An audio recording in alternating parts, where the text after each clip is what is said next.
Hello నమస్తే. నేను journalist Srinivas. ఈరోజు న్యూస్ అనాలిసిస్లో ముందుగా సాక్షి పేపర్లో వచ్చిన వార్తలు చూద్దాం.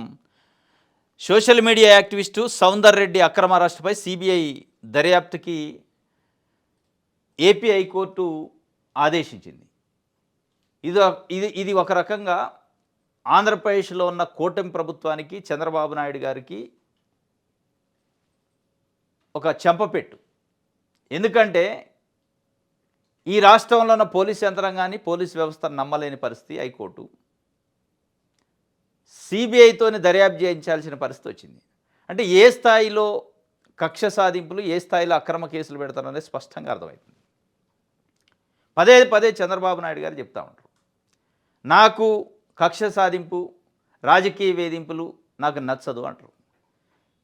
కానీ మీకు నచ్చదు అంటున్నారు. మీ ప్రభుత్వం వచ్చి 14 నెలలు అయిన తర్వాత హైకోర్టు డైరెక్ట్గా 1 కాదు 2 కాదు అనేక సందర్భాల్లో మీ ప్రభుత్వం పైన ఆగ్రహం వ్యక్తం చేసింది. ఆగ్రహమే కాదు, ఈ సిబిఐ దర్యాప్తే కాక దీనికంటే ముందు నాకు తెలిసి ఏప్రిల్ మే నెల అనుకుంటా, హైకోర్టు రాష్ట్ర అత్యున్నత న్యాయస్థానం రాష్ట్రంలో ఉన్న పోలీస్ యంత్రాంగానికి, రాష్ట్రంలో ఉన్న మెజిస్ట్రేట్లకి, అంటే జిల్లా కోర్టులలో ఉండే జడ్జెస్కి ఆదేశాలు ఇచ్చింది.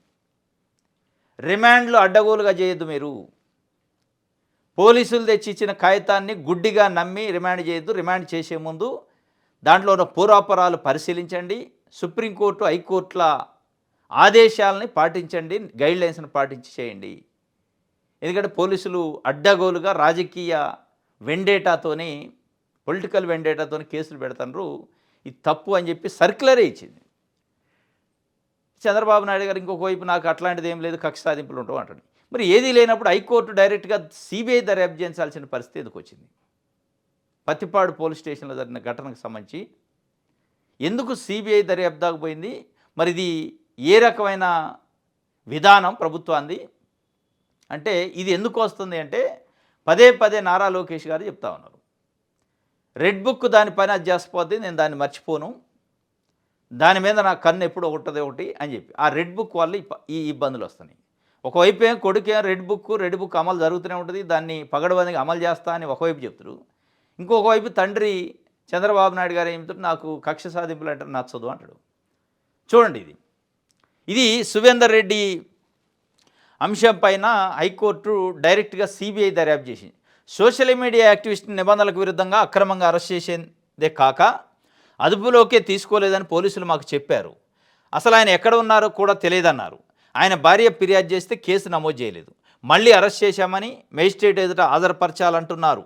ఈ కేసులో అరెస్ట్ చేసిన సమయము, పోలీసులు చెబుతున్న విషయాలు పూర్తిగా పరస్పర విరుద్ధంగా ఉన్నాయి. వాస్తవాలకు ఎక్కడా పొంతన కుదరడం లేదు. పోలీసుల తీవ్ర ఆక్షేపణీయం. అందువల్ల వ్యక్తి స్వేచ్ఛకు విఘాతం కలగకూడదని కేసు లోతుల్లోకి వెళుతున్నాం. అధికరణ 226 అంటే ఆర్టికల్ 226 కింద ఉన్న అసాధారణ అధికారాన్ని ఉపయోగిస్తున్నాం. అంటే అసాధారణ అధికారాలను కూడా ఉపయోగించాల్సిన పరిస్థితి వచ్చింది హైకోర్టులు, సుప్రీంకోర్టులు. జనరల్గా ఉపయోగిస్తారు. అంటే అసాధారణ అధికారాలు చాలా వ్యాస్ట్ ఇష్యూ ఉన్నప్పుడు, ఎక్కువ మంది పబ్లిక్కి, దేశానికి, రాష్ట్రాలకి నష్టం జరుగుతున్నప్పుడు, వ్యక్తుల స్వేచ్ఛకి నష్టం జరుగుతున్నప్పుడు ఉపయోగిస్తారు. అది వచ్చింది ఆంధ్రప్రదేశ్లో పరిస్థితి. ఆ అసాధారణ అధికారాలను ఉపయోగించే సర్క్యులర్ ఇచ్చారు పోలీసులకి, మేజిస్ట్రేట్లకి. అయినా మళ్ళీ అదే తద్దు కాబట్టి సిబిఐ ఎంక్వైరీ చేశారు. ఇప్పటికైనా ప్రభుత్వంలో ఉన్న పోలీసు యంత్రాంగం, మరి ముఖ్యంగా పోలీస్ ఆఫీసర్లు, పెద్ద లెవెల్లో ఉన్న ఆఫీసర్లు కనువింపు కలగాలి. ఇప్పటికైనా వాళ్లే కాక ముఖ్యమంత్రి గారికి, నారా లోకేష్ గారికి కూడా కనువింపు కలగాలి. ఇది కాదు, ప్రజలు మనకు అధికారం ఇచ్చింది దీనికోసం కాదు, ప్రజలు మనకు అధికారం ఇచ్చింది ప్రజలకు పనిచేయటానికి తప్ప మన మీద మనమే, మన పోలీసుల మీద, మన ప్రభుత్వం మీద హైకోర్టులు దర్యాప్తులు చేయించే పరిస్థితి ఉండొద్దు. సిబిఐల చేత మన పోలీస్ యంత్రాంగాన్ని నమ్మలేని పరిస్థితులలో ఈరోజు పోలీస్ యంత్రాంగాన్ని, పోలీస్ వ్యవస్థని హైకోర్టు సస్పెక్ట్ చేస్తుంది, అనుమానిస్తుంది. వాళ్ళు చెప్పే మాట నమ్మే పరిస్థితి లేదు. ఇది తెచ్చుకోవద్దు. ఇది చాలా దురదృష్టం. పోలీసుల విశ్వసనీయతపై మాకు ప్రాథమిక అనుమానాలున్నాయి. వాస్తవాలకు పోలీసులు చెబుతున్న దానికి పొంతన లేదు, కోరడం లేదు. ఏకపక్షంగా పౌరుల వ్యక్తిగత స్వేచ్ఛను హరించడానికి వీల్లేదు. అందుకే మాకున్న అసాధారణ అధికారాన్ని సైతం ఉపయోగిస్తున్నాం. ప్రాథమిక విచారణ జరిపి నివేదిక ఇవ్వాలని సిబిఐకి హైకోర్టు ఆదేశం. అప్పటి వరకు సౌందర్ రెడ్డిని మేజిస్ట్రేట్ ముందు ఆధారపరిచే ప్రక్రియ నిలిపేత, సిబిఐ దర్యాప్తునికి ఇచ్చేంత సౌందర్ రెడ్డి అరెస్ట్ అక్రమం అనేందుకు ప్రాథమిక ఆధారాలున్నాయి. గంజాయి కేసులో సౌందర్ రెడ్డిని ఇరికించారు. తమ చట్టవిరుద్ధ చర్యలను కప్పిపుచ్చుకునేందుకే ఇలా చేశారు. అందుకే మేము ఈ కేసులో జోక్యం చేసుకుంటున్నాం. రిమాండ్ రిపోర్ట్లో రాత్రి 8:30 అరెస్ట్ చేశామన్నారు. అదే రిపోర్ట్లో ఇంకొక దగ్గర రాశారట 7:30 మధ్యవర్తుల నివేదిక స్టేట్మెంట్ తీసుకున్నామని చెప్పారట. 8:30కి అరెస్ట్ చేసిన రిమాండ్లో ఫస్ట్ పేరాలో చెప్పారట. తర్వాత ఇంకొక పేరాలో 7:30కే మొత్తం రిపోర్ట్ రాసుకోండి. అసలు అరెస్టే చేయింది ఆ వ్యక్తి ఎవరో తెలియదు, మీరు అరెస్టే చేయలే. 7:30కి రిపోర్ట్ ఎట్లా రాస్తారు, స్టేట్మెంట్లు ఎట్లా రాస్తారు అనేది అనుమానం వచ్చింది. అక్కడ దొరికిపోయారు. దీనివల్ల ఇక మిమ్మల్ని నమ్మే పరిస్థితి లేదు రా నాయన, మీరే పెద్ద దొంగ లెక్క ఉన్నారు అని చెప్పకనే చెప్పినట్టు అయింది హైకోర్టు. కాబట్టి మిమ్మల్ని నమ్మే పరిస్థితి లేదు, మీ పైన ఇన్వెస్టిగేషన్ చేస్తాను, విచారణ చేయమని సిబిఐతో దర్యాప్తు చేపిస్తాను అనే పరిస్థితికి వచ్చింది. ఇప్పుడు పోలీసులు, చట్టాన్ని కాపాడాల్సిన పోలీసులు, ప్రజల హక్కులను కాపాడాల్సిన పోలీసులే ఇట్లాంటి దొంగ పనులు చేస్తే, ఇట్లాంటి క్రిమినల్ యాక్టివిటీస్ చేసి గంజాయి కేసుల్లో అక్రమంగా ఇరికిచ్చి ప్రజల్ని ఇబ్బంది పెడితే మరి ఎవరు రక్షణ కల్పించాలి? మరి దీన్ని ఏమంటారు? దీన్ని కక్ష సాధింపనా? ఒక సోషల్ మీడియా యాక్టివిస్టు ప్రభుత్వానికి వ్యతిరేకంగా ఒకవేళ పోస్ట్ పెడితే ఏం కొంపలు మునుగుతాయా? ప్రభుత్వం కూలిద్దా? కూలదు కదా. ఆ సువేందర్ రెడ్డి ఎవరో అసలు మీరు కేసు పెట్టే వరకు బయట ప్రపంచానికి తెలియదు, ఆ ఏరియా తప్ప. మీరు ఈరోజు బయట ప్రపంచాన్ని తెలియజేశారు. ఏమవుతుంది? ఒకవేళ సోషల్ మీడియాలో పెట్టినంత మాత్రంలో కొంపలు మునిగేది ఉందా, లేదా ప్రభుత్వాలు కూలేది ఉందా? మీరు ఏదైనా ఉంటే నిజంగానే ఆ సోషల్ మీడియా యాక్టివిస్ట్ చెప్పింది ఏమన్నా ఆ విమర్శలో నిజం ఉంటే కరెక్ట్ చేసుకుని, నిజం లేకపోతే ఖండించండి. సింపుల్ కదా. ఇట్లా మీరు చెప్పుకుంటూ పోతే స్వయంగా Hindupuram MLA, Telugu Desam party MLA Lokesh గారి మామ, చంద్రబాబు నాయుడు గారి ఈయంకుడు, బావమర్ది, స్వయంగా మన అసెంబ్లీలో సినీ నటుడి చిరంజీవి గారి పైన, మాజీ ముఖ్యమంత్రి వైఎస్ జగన్మోహన్ రెడ్డి పైన అనిశ్చితమైన వ్యాఖ్యలు చేసిన ఆన్ హౌస్ ఏ కేసు పెట్టాలిగా? మరి పెడతారా? సామాన్య సోషల్ మీడియా యాక్టివిస్టు ప్రభుత్వం పైన ఒక పోస్ట్ పెడితే ప్రభుత్వం లోపాలని ప్రశ్నిస్తే కేసు పెట్టారు, గంజాయి కేసు. మరి బాలకృష్ణ గారి పైన ఏం పెట్టాలా? సైకోను కలవటానికి పోయారు అని చెప్పి డైరెక్ట్గా ఆయన కామెంట్ చేసిండు, అటు చిరంజీవి పైన, ఇటు జగన్మోహన్ రెడ్డి పైన. వాడెవడు అడగడానికి ఈడెవడని, వాడు ఈడే ఆ భాష బయట ఏదో ప్రైవేట్ మీటింగ్లో మాట్లాడండి ఆయన. అసెంబ్లీ వేదికగా ఆన్ రికార్డు ఉంది. ఆ రికార్డు నుంచి కూడా తొలగించలే కనీసం. అది మాజీ ముఖ్యమంత్రి 5 సంవత్సరాలు ఈ రాష్ట్రానికి ముఖ్యమంత్రి చేసిండు, 5 సంవత్సరాలు ప్రతిపక్ష నేత చేసిండు, ఇప్పుడు ప్రతిపక్ష పార్టీకి అధ్యక్షుడిగా ఉండు. కనీసం గౌరవం లేకుండా ఆ సైకో గాడిని కలవటానికి వెళ్ళారు. వెళ్ళేటప్పుడు వాడవుడు ఈడవుడు గట్టిగా అడిగారంటున్నారా, తప్పు అని చెప్పిండు. అంటే ఏ స్థాయిలో అంటే వివక్ష ఎట్లా ఉంది అంటే, ఆయన కామెంట్ చేసింది తప్పు కాదు, అది దాని గురించి ఏ తెలుగుదేశం పార్టీ మీడియా రాయదు. అదే స్థాయిలో చంద్రబాబు నాయుడు గారినో, తెలుగుదేశం పార్టీలో ఉన్న నాయకులను, వేరే మామూలు సామాన్య కార్యకర్త మాట్లాడినా చూసినవా, విలువలు, నైతిక విలువలు, వాల్యూస్ లేవు, పెద్ద లేదు, చిన్న లేదు అనేటోళ్ళు. ఇది అనమాట. ఇది మొత్తానికి 13వ తారీఖు అక్టోబర్ 13కు వాయిదా వేసింది. అప్పటి వరకు మేజిస్ట్రేట్ ముందు కూడా సువేందర్ రెడ్డిని ప్రొడ్యూస్ చేయొద్దన్నది సౌందర్ రెడ్డిని. సిబిఐ దర్యాప్తు ప్రభుత్వం పైన వేసే కాడికి వచ్చింది, కోర్టులు డైరెక్ట్గా ఇన్వాల్వ్ అయ్యి. ఇంకొక ఆయన సాయి భార్గవ్ని ఎలా అరెస్ట్ చేస్తారు, సోషల్ మీడియాలో పోస్ట్ పెట్టారన్న కేసులో పోలీసులపై గుంటూరు సిబిసిఐడి కోర్టు ఆగ్రహం విడుదల చేయాలని ఉత్తర్వులు. ఏది చేసినా ఇదే కథ. ఇక డ్రెస్ ఉందని చెప్పి, లాఠీ ఉందని చెప్పి, చట్టం మీ చేతిలో ఉందని చెప్పి ఎవరిని పడితే వాడిని తీసుకుపోయి లోపటేస్తే ఇక కోర్టులు ఎట్లే తిడతాయి. మరి కోర్టులతో మొట్టికాయలు ఎంచుకోవాల్సిన పరిస్థితి పోలీసులకు వచ్చింది. వాళ్ళు ఇప్పుడు ఇబ్బంది పడతారు మధ్యలో. ఇటు రెడ్ బుక్ అని ఏనా కోర్టులేమో లేదు నువ్వు ఐపీసీని, ఇండియన్ కాన్స్టిట్యూషన్ ఫాలో కావాలి తప్ప నువ్వు రెడ్ బుక్ ఏట ఫాలో అవుతావు, కుదరదని చెప్పినట్టే వాళ్ళు చెప్తున్నారు. గుంటూరులో సిబిసిఐడి కోర్టు ఆగ్రహం వ్యక్తం చేసింది. ఎట్లా అరెస్ట్ చేస్తున్నావు సోషల్ మీడియా యాక్టివిస్ట్ని? దళిత యువకులపై సిఐ దాష్టికం దళిత యువకులపైన సర్కిల్ ఇన్స్పెక్టర్ దాష్టికం అట. అరికాళ్లపై లాఠీలతో కొట్టి గులకరాళ్లపై నడిపించిన వైనం. తెల్ల కాగితాలపై సంతకం పెట్టుకుని ఎక్కడైనా చెప్తే మళ్ళీ ఇదే గతి పడుతుందనే హెచ్చరిక. అంబేద్కర్ విగ్రహం ఏర్పాటులో కీలకంగా ఉన్నారని అక్కసు. టీడీపీ ఫ్లెక్సీలు తొలగించారని తప్పుడు ఫిర్యాదుతో రెచ్చిపోయిన సిఐ. బాపట్లలో సిఐ అంటే కేవలం తెలుగుదేశం పార్టీ కోసం పనిచేస్తున్నట్టుంది. ప్రభుత్వంలో ఉన్న అధికారులు మనం ప్రజలు కట్టిన పన్నులతో జీతాలు తీసుకుంటున్నాం అన్నట్టు ఫీల్ అవ్వట్లేదు అనిపిస్తుంది కొంతమంది. మిగతా వాళ్ళు మంచిగానే ఉన్నారు, కొంతమంది. ఆ కొంతమంది వలన ఇగో ఈ సమస్యలు.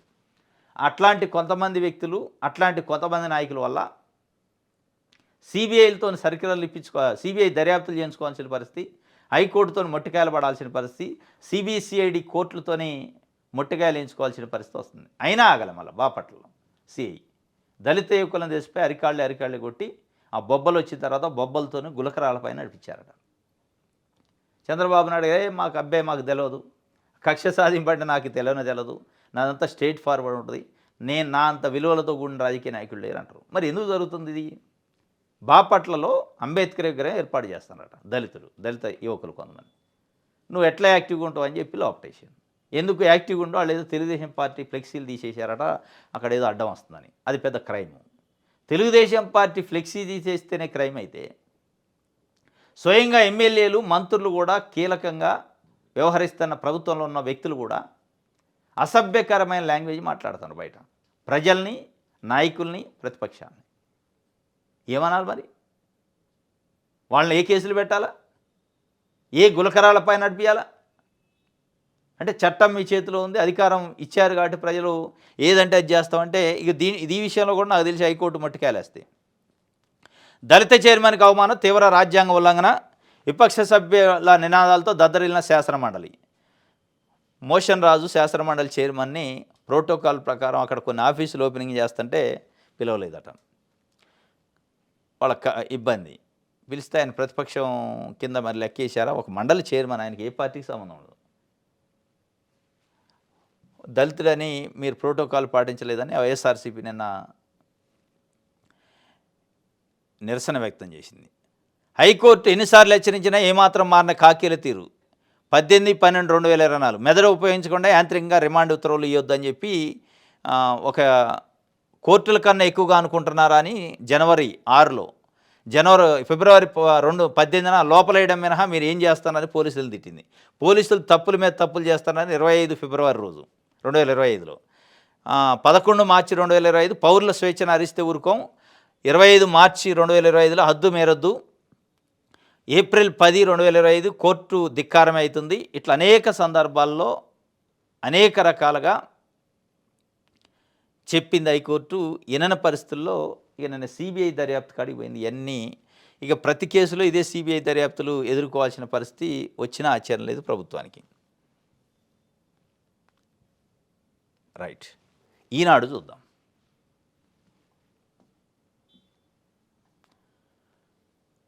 ట్రంప్ మరో షాక్ ఇచ్చిండట. ఔషధాలపై దిగుమతి పన్ను 100%. కిచెన్కి ఈయన అసలు ఈ షాకులు పిడుగులు ఇయటానికి ఉన్నాడు డొనాల్డ్ ట్రంప్. భారతదేశం నుంచి దాదాపు 30-40% ఫార్మా కంపెనీలకు సంబంధించిన ఎగుమతులన్నీ ఇక్కడ నుంచి అమెరికాకే అవుతాయి. అక్కడ జరిగే ఫార్మా దిగుమతులలో ఎక్కువ 30-40% భారతదేశం నుంచి దిగుమతి చేసుకుంటారు. ఆ దిగుమతుల పైన 100% పన్ను వేశారట.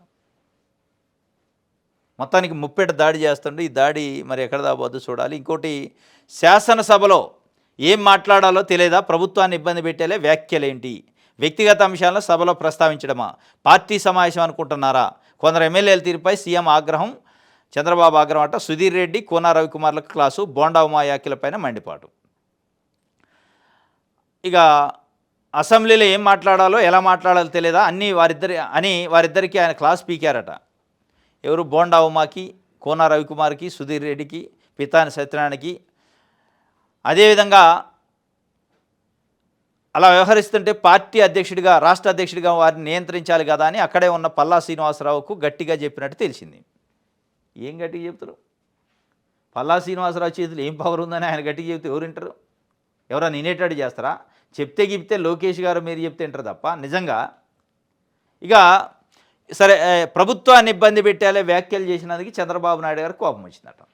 చంద్రబాబు నాయుడు గారికి అసెంబ్లీలో తెలుగుదేశం పార్టీ ఎమ్మెల్యేలు వ్యవహరిస్తున్న తీరు పైన ఎందుకు కోపం వచ్చింది, ఎందుకు ఆగ్రహం వ్యక్తం చేసిందంటే ప్రజల కోసం కాదు. ప్రజల కోసం, ఈ రాష్ట్రం కోసం, రాష్ట్ర అభివృద్ధి కోసం వస్తే సంతోషించవచ్చు. కేవలం ఆయనకు వచ్చిన కోపం ఏంటంటే పార్టీని ఇబ్బంది పెడతారా మీరు? ప్రభుత్వాన్ని ఇరుకుని పెట్టేటట్టు ప్రజల కోసం మీరు మాట్లాడతారా అని అడిగాడు. పొల్యూషన్ కంట్రోల్ బోర్డు చైర్మన్ గురించి పవన్ కళ్యాణ్ గారి గురించి బోండా ఉమామహేశ్వరరావు మాట్లాడాడు. ఆయన కాన్స్టిట్యున్సీలో పొల్యూషన్ వల్ల ఇబ్బంది పడుతున్నారు నేను. అది తప్పైంది. అట్లెట్లా మాట్లాడుతావు నువ్వు పవన్ కళ్యాణ్ గురించి? తప్పు కదా. ప్రజలు ఎటుపోతుంది మనకి? ప్రజల గురించి నువ్వెందుకు మాట్లాడతావు? కేవలం మమ్మల్ని భజన చేయడానికి, మమ్మల్ని ఓడటానికి మాట్లాడాలి తప్ప అన్నట్టుంది అది. కోన రవికుమార్ కానీ ఇంకోళ్ళు కానీ వాళ్ళు రకరకాల పద్ధతుల్లో మాట్లాడారు. ఆయన బాధ అంతా ఏంటంటే పవన్ కళ్యాణ్ తిరిగితే ఆయన కోపం వస్తే నాకు ఇబ్బంది అయింది, లేదా మన పార్టీ లేదా ప్రభుత్వాన్ని విమర్శిస్తే మీరు నాకే మళ్ళీ ఇబ్బంది అయింది. కాబట్టి మీరు అట్లా విమర్శించొద్దు, ప్రజల కోసం మాట్లాడటం బంద్ చేయండి అని ఆయన ఆగ్రహం. ఎందుకంటే దీనికన్నట్టు నాకు తెలుసు అంతా ఏదైనా ఉంటే ఇంటర్నల్ మీటింగ్లో చెప్పాలి తప్ప అసెంబ్లీలో ఎట్లా చెప్తారు మీరు? ప్రభుత్వాన్ని ఇరుకుని పెట్టమంటే అదే. ప్రజా సమస్యలపైన ప్రభుత్వాన్ని నిలదీస్తే ప్రభుత్వం ఇరుకుని పడింది. అది ప్రతిపక్షాలు చేయాల్సింది, మీరే ఎట్లా చేస్తారు అని చెప్పి మళ్ళీ వీళ్ళే చెబుతారు మేమే అధికార పక్షం, మేమే స్వపక్షంలో ప్రతిపక్షం, మా సభ్యులే ప్రశ్నిస్తారంటే ఎవడు ప్రశ్నించింది లేదు. ఒకళ్ళు ఇద్దరు ప్రశ్నిస్తే కథ పిలిచి క్లాస్ బీకే. ఆయన ఆగ్రహం అంతా ప్రజల గురించి మీరు మాట్లాడద్దు, ప్రభుత్వాన్ని ప్రశ్నించొద్దు, నిలదీయొద్దు, కేవలం ప్రశంసలు, పొగడ్తలు, సన్మానాలు, ఒకళ్ళకి మించి ఒకళ్ళు పొగడాలా, నన్ను, పవన్ కళ్యాణ్ గారిని, లోకేష్ గారిని, ఇదే పద్ధతి. ఇక దీనికోసం అసెంబ్లీ, దానికోసం ప్రజల సొమ్ముతోనే అసెంబ్లీ నడుతుంది. ఆయన ఆగ్రహం పాపం దీనికోసం అన్నాడు, ప్రజల గురించి ఎట్లా మాట్లాడతారు అనే దానికోసం. ఆంధ్రజ్యోతి చూద్దాం.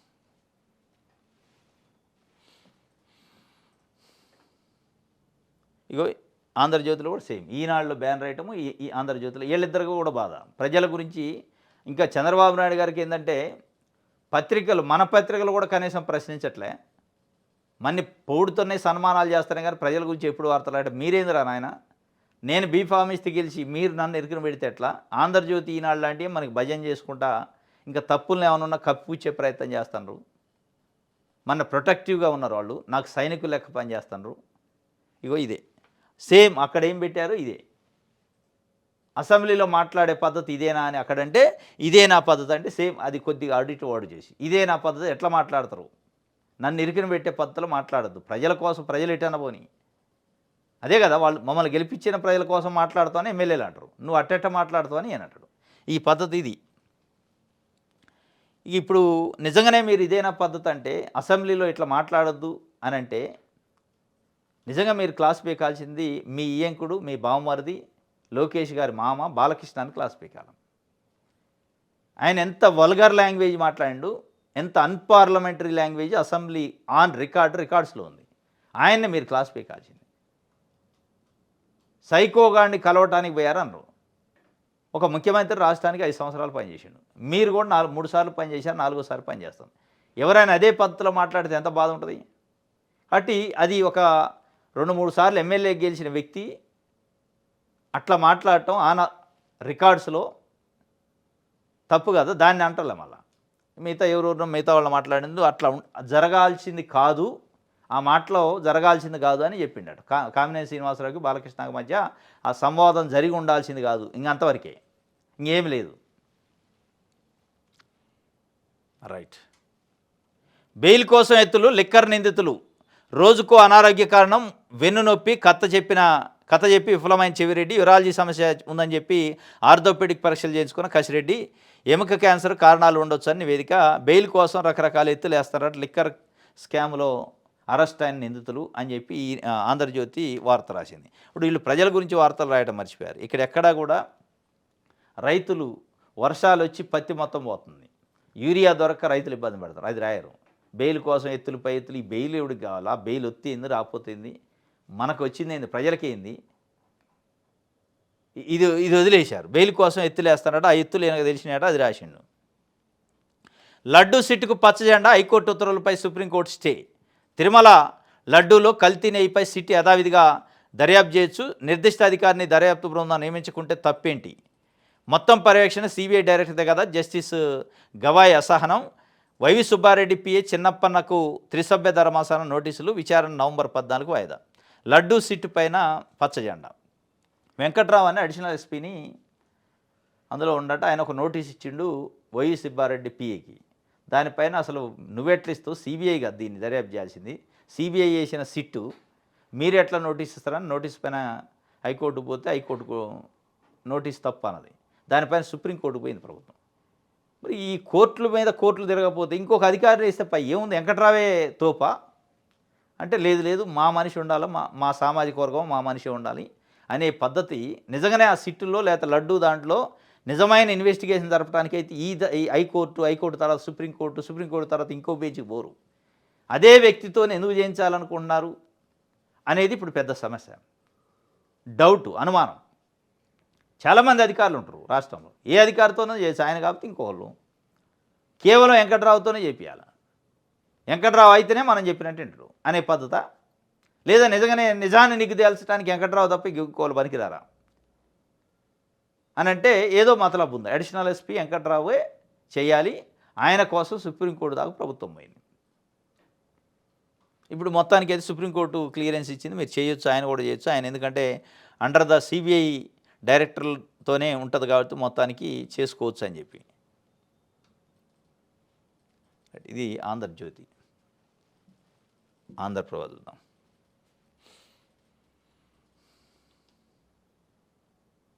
బీహార్ అక్క చెల్లెళ్లకు 2 సోదరులు ఉన్నారట. మీకోసం మోడీ నితీష్ ఉన్న మహిళా రోజ్గార్ కింద 75 లక్షల మంది ఖాతాల్లో 7,500 కోట్లు జమ.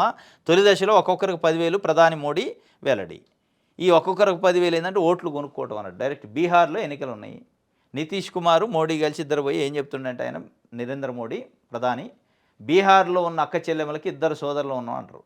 అంటే వాళ్ళు అసలు సోదరులు కాక వీళ్ళు అనమాట. ఈ సోదరులు ఎంతసేపు ఉంటారు కలిసి, ఎన్నికలు అయిన దాకుంటారా, ఎన్నికలు అయ్యాక ఎన్ని రోజులు ఉంటారు? వీళ్ళు చాలాసార్లు సోదరులు కలిశారు, విడిపోయారు. ఈ సోదరులు కేవలం పదవుల కోసం సోదరుల లెక్క వ్యవహరిస్తారు, సినిమా లెక్క నటిస్తారు.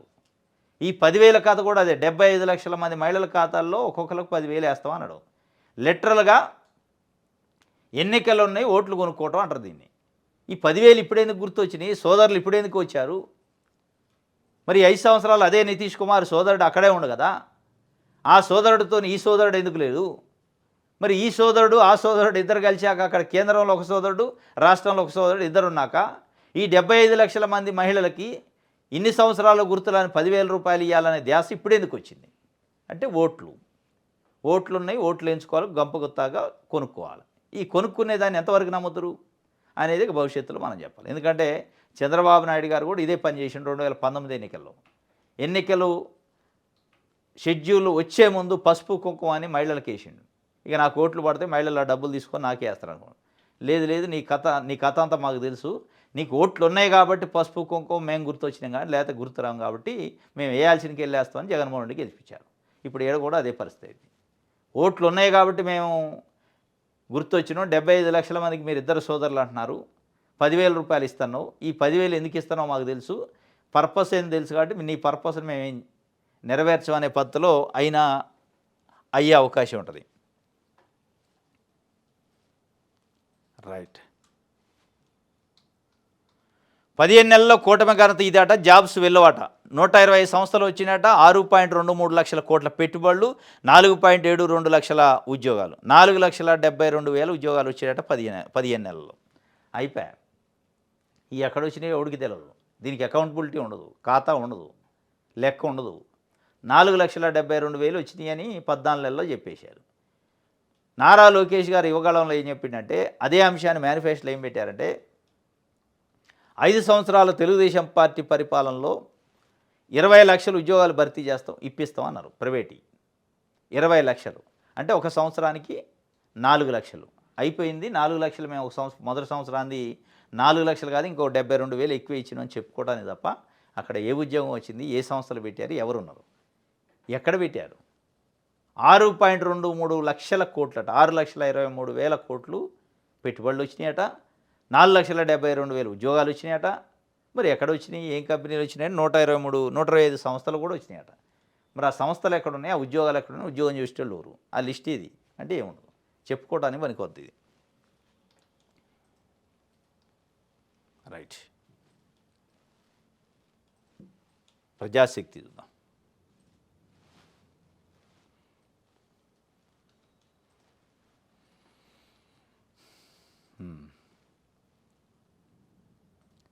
సోషల్ మీడియా పోస్ట్ ఆధారంగా పోలీసుల తప్పుపై తప్పు చేస్తారు. సిబిఐ దర్యాప్తుకు హైకోర్టు ఆదేశం. ఇప్పటికైనా సిగ్గు తెచ్చుకోవాలి పోలీసులు, ప్రభుత్వం కూడా. డిఎస్సిపై అభ్యంతరాలు 25లోగా తెలపాలన్న విద్యాశాఖ అభ్యర్థుల్లో ఆందోళన. మెగా డిఎస్సి 2025పై రాష్ట్ర ప్రభుత్వం అభ్యంతరాలను ఆహ్వానించింది.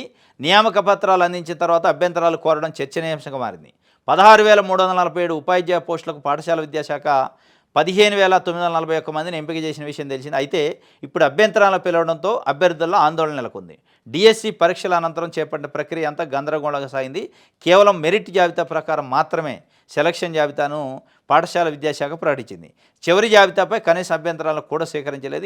ఈ నేపథ్యంలో కొంతమంది అభ్యర్థులు కోర్టును ఆశ్రయించేందుకు సిద్ధంగా ఉన్నట్టు సమాచారం.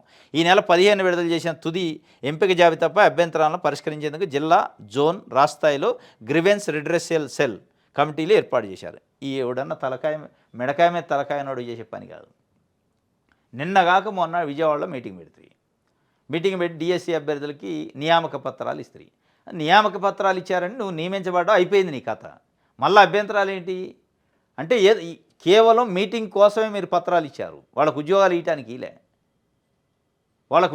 ఇవ్వటానికి ఇస్తే మళ్ళీ అభ్యంతరాలు అప్పుడే తీసుకోవాలా?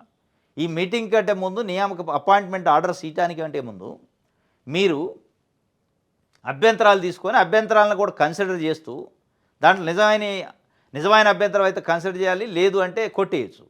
అవన్నీ అయిన తర్వాత ఇవ్వాలి కదా అపాయింట్మెంట్ ఆర్డర్ చేతిలో పెట్టాక మళ్ళీ అభ్యంతరాలు స్వీకరించిందంటే ఏమన్నట్టు? ఇది 2024లో ఎన్నికలు జరిగినాయి. ఎన్నికల్లో తెలుగుదేశం పార్టీ గెలిచిందని డిక్లేర్ చేసింది ఎన్నికల సంఘం. ప్రభుత్వం ఏర్పడింది. మళ్ళీ ఎన్నికలపైన అభ్యంతరాలు ఉంటాయండి. చంద్రబాబు నాయుడు గారి ఎన్నికపైన, చంద్రబాబు నాయుడు గారు తెలుగుదేశం పార్టీ ఎమ్మెల్యేల ఎంపిక పైన, వాళ్ళు గెలిచిన దానిపైన అనుమానాలు ఉంటే మాకు రిప్రజెంటేషన్స్ ఇవ్వచ్చని ఎలక్షన్ కమిషన్ చెప్పింది అనుకో, ఏమవుతుంది? మీకు బాధ ఉండదు?